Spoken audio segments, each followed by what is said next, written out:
Hello friends, ഇന്ന് ഞാൻ വന്നിരിക്കുന്നത് ഒരു അടിപൊളി റെസിപ്പി ആയിട്ടാണ്. ഇന്നത്തെ റെസിപ്പി എഗ്ഗ്ലെസ് മയോണൈസിൻ്റെ റെസിപ്പിയാണ്. അപ്പോൾ അതിലേക്ക് കിടക്കുന്നതിന് മുമ്പ് ഒരു കാര്യം പറഞ്ഞോട്ടെ. നിങ്ങൾ ആദ്യമായിട്ടാണ് എൻ്റെ ചാനൽ കാണുന്നതെങ്കിൽ ഒന്ന് സബ്സ്ക്രൈബ് ചെയ്തേക്കണം. അതിൻ്റെ തൊട്ടടുത്തൊരു കുഞ്ഞു ബെല്ലൈക്കൺ വരും, അതും കൂടി ഒന്ന് എനേബിൾ ചെയ്ത് വെക്കുക. എങ്കിലേ ഞാൻ ഇനി ഇടുന്ന നല്ല വീഡിയോസൊക്കെ നിങ്ങൾക്ക് കാണാൻ പറ്റൂ. അപ്പോൾ നമുക്ക് മയോണൈസ് ഉണ്ടാക്കിയാലോ. ഞാനിപ്പോൾ 1/4 കപ്പ് പാലെടുത്തിട്ടുണ്ട്. നിങ്ങൾ എത്ര പാലാണോ എടുക്കുന്നത് അതിൻ്റെ ഇരട്ടി അളവ് വേണം ഓയിൽ എടുക്കാൻ. ഞാനിപ്പോൾ പാലെടുത്തിരിക്കുന്നതിൻ്റെ ഇരട്ടി അളവ് ഓയിൽ എടുത്തിട്ടുണ്ട്, 1/2 കപ്പ് എടുത്തിട്ടുണ്ട്. അതിൻ്റെ കൂടെ ഒരു 1/2 ടീസ്പൂൺ വിനെഗറാണ്. അപ്പോൾ നിങ്ങളുടെ കയ്യിൽ നാരങ്ങ നീരാണോ ഉള്ളതെങ്കിൽ അത് മതി കേട്ടോ. അല്ലാതെ വിനെഗർ വേണമെന്ന് ഒരു നിർബന്ധമില്ല, നാരങ്ങ നീര് മതി. അതിൻ്റെ പകുതി നാരങ്ങ സ്ക്യൂസ് ചെയ്ത് ഒഴിച്ചാൽ മതി, കുഴപ്പമില്ല. പിന്നെ ഒരു ഫ്ലേവറിന് വേണ്ടി 2 വെളുത്തുള്ളി എടുത്തിട്ടുണ്ട്, അതിൻ്റെ ഒരു സ്മെല്ലിന് വേണ്ടി. പിന്നെ കുറച്ച് ഉപ്പ്, ഒരു 2 നുള്ളു ഉപ്പ്, അത്രേ ഉള്ളൂ സാധനങ്ങൾ. അതൊരു മിക്സിയുടെ ജാർ എടുക്കുക, അതിലേക്ക് ഞാൻ ഉപ്പിട്ട് കൊടുത്തിട്ടുണ്ട്. അതിൻ്റെ കൂടെ 2 വെളുത്തുള്ളി, നമ്മൾ എടുത്തു വെച്ച വെളുത്തുള്ളി, പാൽ,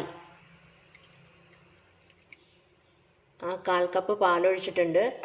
അതിൻ്റെ കൂടെ നമ്മൾ എടുത്തു വെച്ചിരിക്കുന്ന വിനെഗറോ നാരങ്ങ നീരോ മതി, അത് ഒഴിച്ചു കൊടുക്കുക. അപ്പോൾ ഇനി എണ്ണ മാത്രം ഒഴിച്ചിട്ടില്ല. എണ്ണ നമുക്ക് ഇത് നന്നായിട്ടൊന്ന് മിക്സിയിൽ അടിച്ചെടുത്തതിന് ശേഷം കുറേശ്ശെ ഒഴിച്ചു കൊടുക്കാം, അങ്ങനെ ചെയ്താൽ മതി.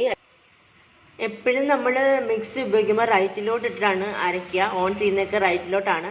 അപ്പോൾ മയോണൈസ് ഉണ്ടാക്കുമ്പോൾ നമ്മൾ ലെഫ്റ്റിലോട്ട് വേണം ഓൺ ചെയ്യാൻ. അവിടെ പൾസ് എന്ന് എഴുതിയിരിക്കുന്നത് കണ്ടില്ലേ, അങ്ങോട്ടേക്ക് വേണം ഓൺ ചെയ്യാൻ. അപ്പം ഞാനിതാ അടിച്ചു കൊണ്ടുവന്നിട്ടുണ്ട്. ഒരു 3-4-5 പ്രാവശ്യം അടിച്ചെടുക്കണം കേട്ടോ. അപ്പം നമുക്കിനി ഓയിലുണ്ട്, ഓയിൽ കുറേശ്ശെ ഒഴിച്ചു കൊടുക്കാം. ഒരു പകുതി ഓയിൽ ഒഴിച്ച് കൊടുത്തിട്ട് നമുക്കൊന്ന് നന്നായിട്ടൊന്ന് അടിച്ചിട്ട് കൊണ്ടുവരാം. ഓയിൽ ഒഴിച്ചിട്ട് ഞാൻ ഒന്നും കൂടി അടിച്ചെടുത്തിട്ടുണ്ട്, പക്ഷേ പോരാ, കണ്ടില്ലേ ലൂസായിട്ട് കിടക്കുന്നത്.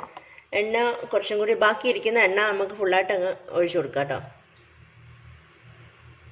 കറക്റ്റ് അളവാണിത്. അപ്പോൾ നല്ല ക്രീമായിട്ടിരിക്കണം.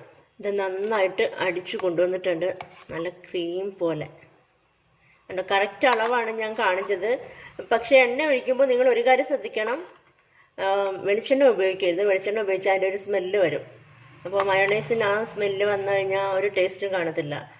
അപ്പോൾ ഞാനിപ്പോൾ ഒരു കുറച്ച് ക്വാണ്ടിറ്റിയാണ് നിങ്ങളെ കാണിച്ചത്. ഞാനീ പറഞ്ഞ അളവ് എടുത്തിട്ട് നിങ്ങൾക്ക് മിക്സിയിൽ അടിച്ചിട്ട് മയോണൈസ് ശരിയായിട്ടില്ല എങ്കിൽ നിങ്ങൾ ചെയ്യേണ്ടത് കുറച്ചും കൂടി ഓയിൽ ആഡ് ചെയ്തിട്ട് ഒന്നും കൂടി അടിച്ചെടുക്കണം. ലെഫ്റ്റിലോട്ടാണ് അടിക്കേണ്ടത്, അത് മറന്നു പോകരുത്. അപ്പോൾ നമുക്കിനി ഇത് മയോണൈസ് ഒരു ബൗളിലോട്ട് മാറ്റാം.